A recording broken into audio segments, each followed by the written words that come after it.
சரி சுரேஷ் சார், நான் வரேன். சரி, ஓகே, நான் கால் பண்றேன். ஓகே. சரி காயத்ரி, நம்ம வீட்டுக்கு போலாமா? இல்லைங்க, நான் சூர்யாவோட வீட்டுக்கு தான் போக விரும்புறேன். எதுக்குமா வேண்டாத வம்பு? உங்க அத்தை தான் உங்க மேல ஏற்கனவே கொலவெறியில இருக்காங்க. இப்போ நீங்க அங்க போனீங்கன்னா சூர்யா அரெஸ்ட் ஆனதுக்கு நீங்க தான் காரணம்னு ஆரம்பிச்சிருவாங்க. பரவாயில்ல தண்டபாணி, அவங்க என்ன சொன்னாலும் எனக்கு அதை பத்தி கவலை இல்லை. ஆனா நான் இப்போ அங்க போறதுதான் முறை. நமக்கு இருக்கிற அதே தவிப்பு, அதே கவலை, அதே பயம்தான் சூர்யாவை பத்தி அவங்களுக்கும் இருக்கும். என்ன நடந்ததுன்னு பக்கத்துல இருந்து பார்த்தவனா நான் தான் போய் அவங்களுக்கு என்ன நடந்ததுன்னு விளக்கமா எடுத்து சொல்லணும். முட்டாள்தனமா பேசாதீங்க காயத்ரி. சூர்யாவே அவங்க அம்மா சரியில்லைன்னு ஒதுக்கி வச்சிருக்கப்ப நீங்க எதுக்கு அங்க போகணும்னு நினைக்கிறீங்க? சூர்யாவோட கோவம் அர்த்தமே இல்லாத கோவம். அவங்க அம்மா என்ன தப்பு பண்ணாங்க? அவங்களுக்கு சுப்புவை பிடிக்குங்கிறது மட்டும்தான் சூர்யாவுக்கு அவங்க மேல வெறுப்பு வர காரணம்னா தப்பு சூர்யா மேலதானே தவிர அவங்க அம்மா மேல இல்ல. யாருக்கு யார பிடிக்கணும்னு நம்ம சட்டமா போட முடியும்? இல்ல நமக்கு பிடிக்கலன்னு விலகி வந்துடுறதுக்கு அவங்க என்ன முன்ன பின்ன தெரியாதவங்களா? தயவு செய்து சொல்றத கொஞ்சம் கேளுங்கம்மா. நீங்க உங்க வீட்டுக்கே வேணாலும் போயிடுங்கம்மா. ஆனா சூர்யா வீட்டுக்கு மட்டும் கண்டிப்பா வேணாம். முடியாது தண்டபாணி, எங்க வீட்ல இனிமே எனக்கு வேலை இல்ல. இவர் சொல்ற மாதிரி இவர் வீட்டுக்கு வந்து நான் இருந்தேனா எனக்கு வேணா செக்யூரிட்டியே தவிர இவருக்கும் ரேணுகாவுக்கும் எப்படி பார்த்தாலும் அது தொல்லைதான். இதுக்கு மேலயும் நான் யாரையும் கஷ்டப்படுத்த விரும்பல. தயவு செஞ்சு இதுக்கு மேல ஆர்கியூ பண்ணாம என்ன சூர்யா வீட்டுல போய் விட்டுடுங்க. உங்களுக்கு கெஞ்சி கேட்டுக்கிறேன் ப்ளீஸ். இதை சொல்ல வேணாம்னு நினைச்சேன், ஆனா சொல்லிதான் ஆகணும் போல் இருக்கு. நாங்க இங்க வர்றதுக்கு ஏன் லேட் ஆச்சு தெரியுமா? லாயரை கூட்டிட்டு வர்றதுக்கு முன்னாடி சூர்யா வீட்டுல என்ன நிலவரம்னு தெரிஞ்சுக்கிறது நல்லதுன்னு சார் சொன்னாரு. நான் கிளம்பி அங்க போய் பார்த்தாக்கா சூர்யாவோட அம்மா அந்த வீட்டுல இல்ல. இல்லையா? வேற எங்க போயிருக்காங்க? வீடு பூட்டி இருந்துச்சுமா. பக்கத்து வீட்டுல விசாரிச்சா அவங்க சுப்புவோட அண்ணன் வீட்டுக்கு போயிருக்கிறதா சொன்னாங்க. Never mind. அப்போ என்னையும் அங்கேயே கூட்டிட்டு போய் விட்டுடுங்க. சூர்யா வெளியே வர வரைக்கும் நான் என் அத்தை கூட மட்டும்தான் இருப்பேன்.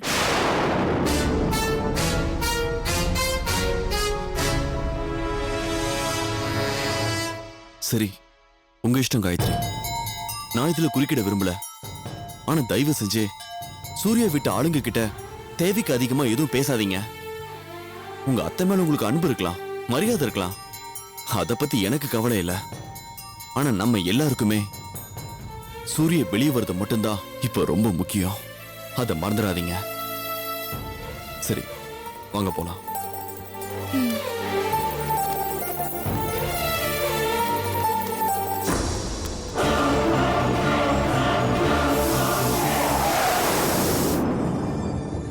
என்னப்பாச்சு? Tyre puncture நினைக்கிறேன்ப்பா.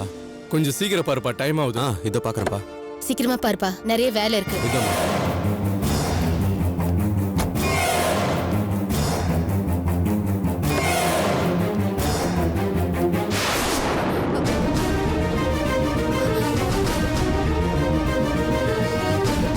அப்பா நீங்க வாங்கல.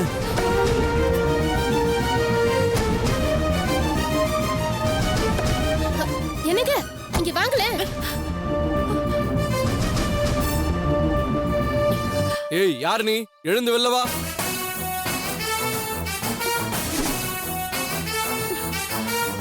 யார் மணி? இங்க எதுக்கு உட்கார்ந்துட்டு இருக்க? சார், தயவு செஞ்சு என்ன மன்னிச்சிருங்க. என் உயிரை காப்பாத்துறதுக்கு, என் மானத்தை காப்பாத்துறதுக்கு எனக்கு இதை தவிர வேற வழி தெரியல சார். நான் அவசரமா சென்னைக்கு போனோம். எப்படியாவது என்ன கூட்டிட்டு போய் விட்டுட்டீங்கன்னா காலம் பூரா உங்களுக்கு நன்றி கடன் பட்டிருப்பேன். ப்ளீஸ். யாருமா நீ? என்ன பிரச்சனை உனக்கு? உன் பிரச்சனை என்னன்னு தெளிவா சொல்லு. சொல்றேங்க. என் பேர் காயத்ரி. நானும் என் ஹஸ்பண்டும் கூர்க்ல ஒரு காஃபி எஸ்டேட்டுக்கு போயிருந்தோம். அங்க என்ன ஒருத்தன் கடத்திட்டு போயிட்டான். அதுக்கப்புறம்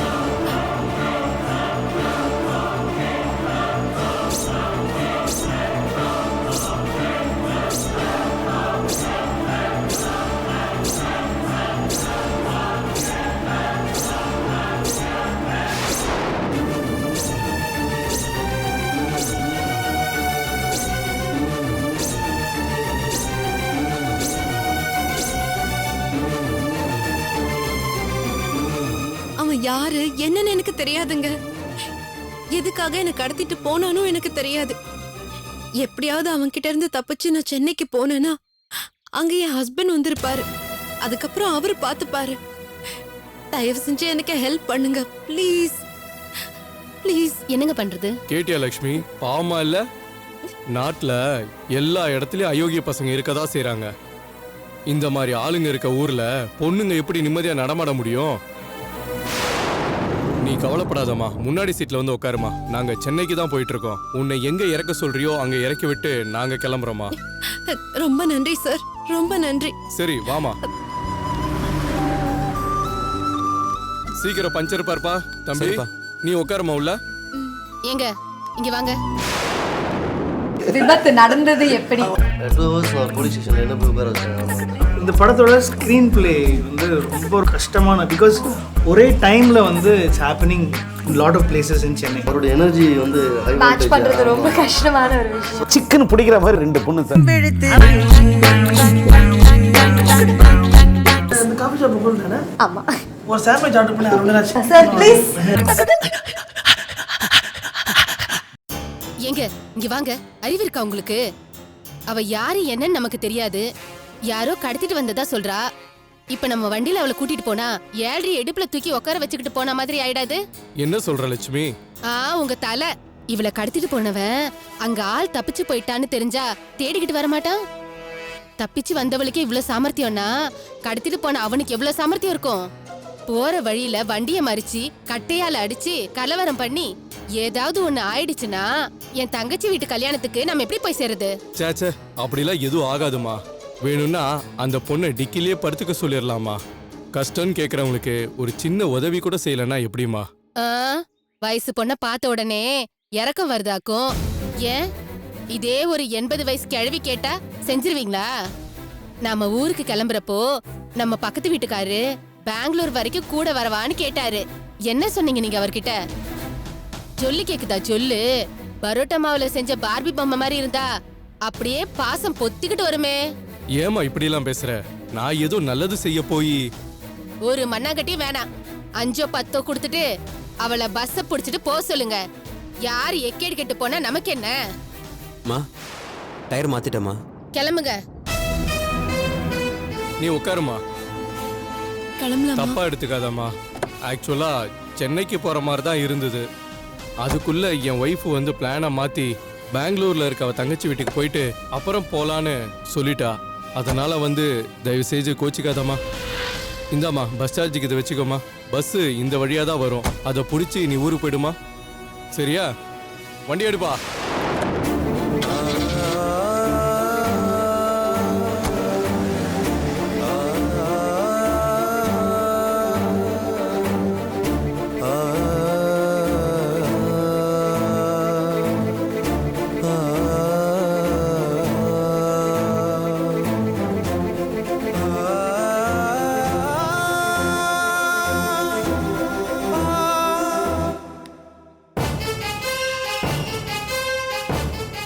ஏய் லக்ஷ்மி, வெளியில வா.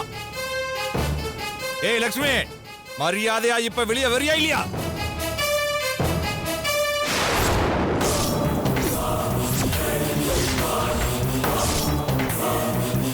இங்க வா. ஆட்டம் காட்டினல்ல, உன் பொண்ணு எங்க இருக்கா, உன் கொலகார மாப்பிள்ளை எங்க இருக்கான்னு தெரிஞ்சுக்கிட்டே சொல்லாம மறைக்க பார்த்தல. இப்ப மாட்டிக்கிட்டாங்களே, என்ன பண்ண போற? வா வந்து பாரு உன் அருமை மாப்பிள்ளைய. போலீஸ் ஸ்டேஷன் லாக்அப்ல கம்பிய பிடிச்சு கெஞ்சிக்கிட்டு இருக்கான். விட்டுருவோன்னு நினைச்சியா? செத்தாலும் விட மாட்டோம், சாகடிக்காம விட மாட்டோம். என்னென்ன சொல்றீங்க? எனக்கு ஒண்ணுமே புரியலையே. யாரு போலீஸ் ஸ்டேஷன்ல இருக்காங்க? நடிக்கிறியா? நாங்க என்ன ஹீப்ரு மொழியிலயா பேசிட்டு இருக்கோம்? தமிழ்ல தானே சொல்லிட்டு இருக்கோம். புரியல உன் மரமண்டைக்கு? என் புருஷனை கொன்ன கொலகார பாவி இப்ப போலீஸ் கஸ்டடியில இருக்கான். புடிச்சிட்டமா. உனக்கு கால் வந்த நம்பரை வச்சு அந்த கபோதி எங்க இருக்கான்னு கண்டுபிடிச்சிட்டேன். எங்கேயோ கர்நாடகாவுல காஃபி எஸ்டேட்டுக்கு அனுப்பி ஒளிச்சு வச்சுட்டா. கண்டுபிடிக்க முடியாதுன்னு நினைச்சிட்டியா? போலீஸ்காரங்க என்ன புறவிக்கிற பசங்கன்னு நினைச்சிட்டியா? நெட்வொர்க் உன் போனுக்கு வந்த நம்பரை கொண்டு போய் கொடுத்த அடுத்த நிமிஷம் அந்த கால் எங்க இருந்து வந்ததுன்னு கண்டுபிடிச்சிட்டாங்க. இங்க இருந்து கர்நாடகா போலீஸ்க்கு ஒரு போன், அப்புறம் கூர்க்கு போலீஸ் ஸ்டேஷனுக்கு ஒரு போன். 1 ஹவர்ல அரெஸ்ட். ஒரே நாளகம் மாப்பிள்ளைய தூக்கிட்டு வந்து உள்ள வச்சிட்டாங்க. ஐயோ, என்ன இப்படி எல்லாம் சொல்றீங்க? மாப்பிள்ளைய அரெஸ்ட் பண்ணிட்டாங்கன்னா அப்போ காயத்ரி பாசம் எப்படி பதற வைக்குதுன்னு பாத்தீங்களா மாமா? கொள்ளு விளையிற இடத்துக்கு குதிரை தன்னால வந்து சேரும். ஆனா எனக்கு அவளை பத்தி கவலை இல்ல. இந்த கொலகாரம் கிடைச்சதே போதும். பின்னாடி அவ தன்னால வந்து நிப்பா. இனிமே பாரு என் ஆட்டத்தை. நடிச்சு கொட்டி நாடகம் ஆடினா உன் மாப்பிள்ளை எங்க இருக்காருன்னு எனக்கு தெரியாது, உன் பொண்ணு என்ன ஆனானே எனக்கு தெரியாது, அவங்க எங்க போனாங்கன்னு எனக்கு தெரியாதுன்னு இன்னும் எத்தனை நாள் சொல்லிட்டு இருப்பேன்? இப்ப வந்து விழுந்தாங்கல்ல, வர வச்சிட்டல்ல, அதான் கௌரி. இவகிட்ட நமக்கு என்னமா பேச்சு? நாம போய் முதல்ல ஒரு சூப்பர் லாயரை பிடிப்போம். ஜாமீன் அது இதுன்னு அந்த பண்ணாடைய அப்படி லாக் பண்ணணும் கௌரி. அதான் ரொம்ப முக்கியம். நமக்கு அதெல்லாம் அவசியமே இல்ல மாமா. எப்ப போலீஸ் கேஸ்னாச்சோ இனிமே அந்த மேட்டர்லாம் போலீஸே பாத்துக்குவாங்க. போலீஸ் தரப்புல லாயர்னு ஒருத்தர் கோர்ட்ல ஆஜராயி ஜாமீன் கொடுக்க கூடாதுன்றதுக்கு என்னென்ன காரணம்னு அழகா பாயிண்டா எடுத்து சொல்லுவாங்க. ஐயோ, நாம அவங்க கிட்ட எடுத்து பேசி விஷயத்தை கம்ப்ளீட்டா புரிய வச்சுட்டா போதும் மாமா. அடி பாவி, இப்படி பேசுறீடி நீ? உங்க அக்கா வாழ்க்கை நாசமானா உனக்கு பரவாயில்லையா? உலகத்திலே 2 ஜீவராசி தான் தன்னுடைய வாயாலே கெடும். ஒன்று தவளை, இன்னொன்னு என்னங்க வெட்டியா என்ன எழுதிக்கிட்டு டிவில என்னன்னு பாருங்க. டிவியில் என்னவா? டிவியில் வர டஸ்ட்டு தொடக்க மாட்டியே.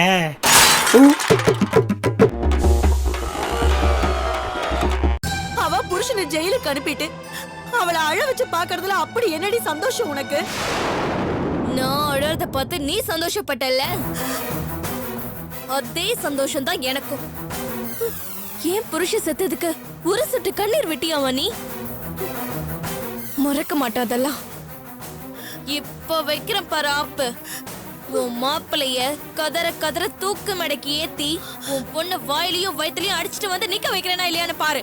ஐயோ கடவுளே, இவ கிடக்குறா, நீ வாமா, நமக்கு 1008 வேலை இருக்கு, வாமா. அண்ணே,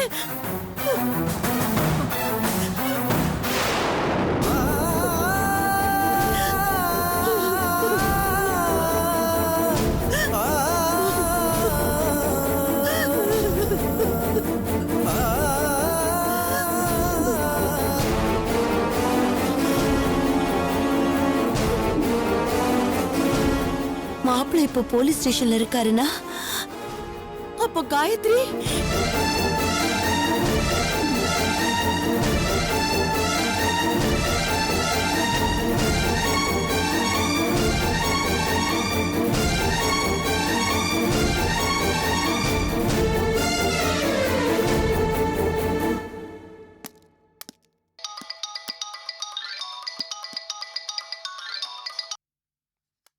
ஹலோ. ஹலோ தம்பி, நான் காயத்ரியோட அம்மா பேசுறேன். என் பொண்ணு அங்க வந்தாளா? இங்க ஒரே கலவரமா இருக்கு. சூர்யாவை போலீஸ் அரெஸ்ட் பண்ணிட்டாங்கன்னு என் சின்ன பொண்ணு வந்து சொல்லிட்டு போறா. எனக்கு ஒண்ணும் புரியல. பதட்டப்படாதீங்கம்மா, ப்ராப்ளம் கொஞ்சம் பெருசுதான். ஆனா சூர்யாவை சிக்கல் இல்லாம வெளியில் எடுத்து வரதுக்கு என்ன உண்டோ அந்த முயற்சி நான் பண்ணிக்கிட்டே தான் இருக்கேன். ரொம்ப நன்றிப்பா. ஆனா காயத்ரி பத்தி கவலைப்படாதீங்கம்மா, அவங்களுக்கு எந்த பிரச்சனையும் இல்ல. காயத்ரி இப்ப எங்களோட தான் ஊர்ல இருந்து வந்திருக்காங்க. அவ அங்க இருந்தான்னா கொஞ்சம் போன் குடுக்குறீங்களா? காயத்ரி இங்க இல்லம்மா, போலீஸ் ஸ்டேஷன் வந்து சூர்யாவை பார்த்துட்டு அங்கிருந்து நேரா சூர்யா வீட்டுக்கு தான் போயிருக்காங்கம்மா. சூர்யா வீட்டுக்கா? ஆக்சுவலா அவங்க வீட்டுல இப்ப யாரும் இல்லம்மா. சூர்யாவோட அம்மா அக்கா எல்லாம் அந்த சுப்புவோட அண்ணன் வீட்டுக்கு போயிருக்காங்கன்னு சொன்னாங்க. காயத்ரி என்னையும் கொண்டு போய் விடுங்கன்னு சொல்லிட்டாங்க. இப்ப நான் காயத்ரியை டிராப் பண்ணிட்டு தான் வரேன். ஐயோ கடவுளே, எல்லாமே தப்பு தப்பா இருக்கே. காயத்ரி சுப்புவோட அண்ணன் வீட்டுக்கா போயிருக்கா? ஆமாம்மா, நான் எவ்வளவோ எடுத்து சொல்லியும் அவங்க கேட்க மாட்டேன்ட்டாங்க. இன்ஃபேக்ட் உங்க வீட்டுல கொண்டு வந்து விடுறேன்னு தான் நான் சொன்னேன். அவங்க தான் முடியவே முடியாதுன்னு சொல்லி அந்த வீட்டுக்கு போகணும்னு சொல்லிட்டாங்க. ஐயோ, சரிப்பா, நான் பாத்துக்கிறேன். இந்த பொண்ணுக்கு ஏன் அப்படி கிறுக்கு பிடிச்சிருக்குன்னு தெரியல. எல்லாம் என் தலை எழுத்து. சரிப்பா. சரிங்கம்மா.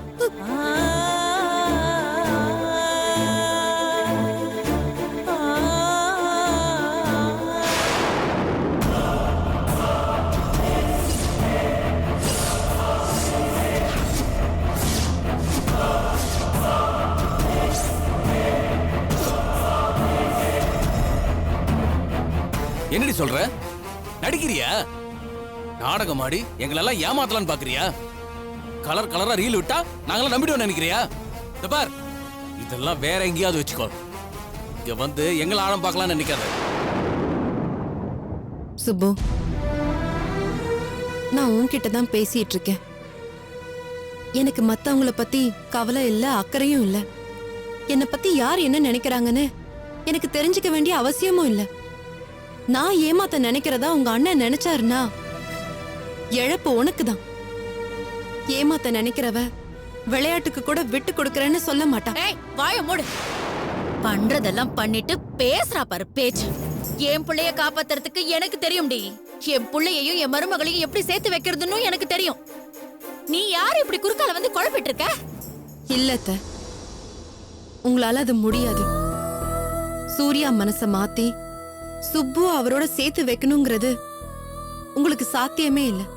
ஏன்னா சூர்யாவை நான் மாத்தல, வேற யாரும் மாத்தல.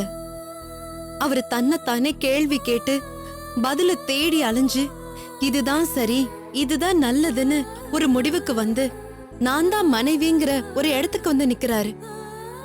சுப்புவுக்கு அவர் கட்டின தாலிய அவர் மறுக்கவும் இல்ல, மறைக்கவும் இல்ல. ஆனா வாழ மாட்டேன்னு சொல்றாரு. சுப்பு சுமக்கிற குழந்தை அவரோடதுதான், அது அவர் இல்லைன்னு சொல்லல. ஆனா ஒரு தகப்பனா அந்த குழந்தைக்கு அவர் நேர்மையா இருக்க மாட்டாரு. ஏன்னா உங்க எல்லார் மேலயும் அவர் வளர்த்து வச்சிருக்கிற விரோதம் அப்படி. ஓஹோ, நீ போய் அவரை சமாதானப்படுத்தி சுபு அவர் கூட சேர்த்து வைக்கிறேன்னு சொல்றியா? எங்க உன் மூஞ்சி கொஞ்சம் இப்படி திருப்பி காட்டு. இதெல்லாம் நாங்க நம்புவோம் நீ எதிர்பார்த்துட்டு இருக்கியா? இல்லைங்க, நான் அப்படி சொல்ல வரல. நான் உட்பட யாரும் அவர் மனச மாத்த முடியாது. அது தானா மாறினாதான் உண்டு. அதுக்காக தான் நான் அவரை விட்டு விலகிறேன்னு சொல்றேன். இரு இரு, என்ன உனக்கு திடீர்னு இந்த ஞானோதயம்? ஞானோதயம் இல்ல சுப்பு, அவர் மேல எனக்கு இருக்கிற காதல். உன்னால இத புரிஞ்சுக்க முடியாது. உனக்கு காதல்லாம் என்னன்னு தெரியுமா? நாம நேசிக்கிற ஒருத்தரை எந்த விதத்திலையும் கஷ்டப்படுத்தாம இருக்கிறதுக்கு பேர் தான் காதல். ஆனா என்ன கல்யாணம் பண்ணிக்கிட்ட நிமிஷத்துல இருந்து இப்ப வரைக்கும் சூர்யா நிம்மதியா இல்ல, சந்தோஷமா இல்ல. ஒண்ணு மாத்தி ஒண்ணு ஏதாவது ஒரு பிரச்சனை அவரை துரத்திக்கிட்டே இருக்கு. இதுக்காகவா நான் அவரை விரும்பினேன்? இதுக்காகவா நான் அவரை துரத்தி துரத்தி காதலிச்சேன்? இதுக்காகவா நான் அவரை கல்யாணம் பண்ணிக்கிட்டேன்? நானும் வாழாம அவரும் வாழாம உன்னையும் வாழ விடாம எதுக்காகடி இந்த அவஸ்தையெல்லாம்? சுபு, இவ நல்லா நடிக்கிறா. இவள நீ நம்பாத. இல்லத்த, நான் நடிக்கல. ரொம்ப யோசிச்சு பார்த்துதான் இந்த முடிவுக்கு வந்திருக்கேன். சின்ன வயசுல இருந்தே துரதிர்ஷ்டம் என்ன துரத்துக்கிட்டே வருது. கடைசி வரைக்கும் யாராலையுமே கரெக்டா புரிஞ்சுக்கப்படாமலேயே நான் செத்து போயிடுவேணும்னு எனக்கு தோணுது. நான் ராசி இல்லாதவன்னு நீங்க எனக்கு சொன்னீங்க. வார்த்தை குத்துனாலும் உண்மை அதுதானோன்னு இப்ப எனக்கு தோணுது. என்னைக்கு உங்க வீட்டு மருமகளா நான் வந்தேனோ அன்னையில இருந்து உங்க நிம்மதி போயிடுச்சு. உங்களுக்கு என்ன பிடிக்கல, உங்க பொண்ணுக்கும் என்ன பிடிக்கல, மாமாவுக்கும் என்ன பிடிக்கல. அப்படி பிடிக்காம போறதுக்கான சந்தர்ப்பத்தை நான் விரும்பி உருவாக்கலனாலும் தானா அது வந்துகிட்டே தான் இருந்தது. சுப்பு மேல உங்களுக்கு வந்திருக்கிற பாசமே என் மேல உங்களுக்கு இருக்கிற வெறுப்போட விளைவுதான். என் மேல உங்களுக்கு இருக்கிற பழிவாங்குற உணர்ச்சி தான் அவ மேல பாசமா காட்டிட்டு இருக்கீங்க. இது எனக்கு தெரியும் அத்தை. இல்லைன்னு மட்டும் தயவு செஞ்சு சொல்லிடாதீங்க. ஏய், இப்ப யாரு இல்லன்னு சொன்னது? எல்லாம் ஆமாந்தான். அதுக்கு என்னங்கிறப்போ சுப்புவ நாங்க விரும்புற மாதிரி தான் அவ இருக்கா. யாருமே விரும்பாத மாதிரி தான் நீ நடந்துட்டு இருக்க. அத ஞாபகத்துல வச்சுக்கோ. ஒத்துக்கிறேன். கெட்டதுலயும் ஒரு நல்லதுங்கிற மாதிரி யாருமே விரும்பாத என்ன இன்னைக்கு உங்க தம்பி மனசார நேசிச்சிட்டு இருக்காரு.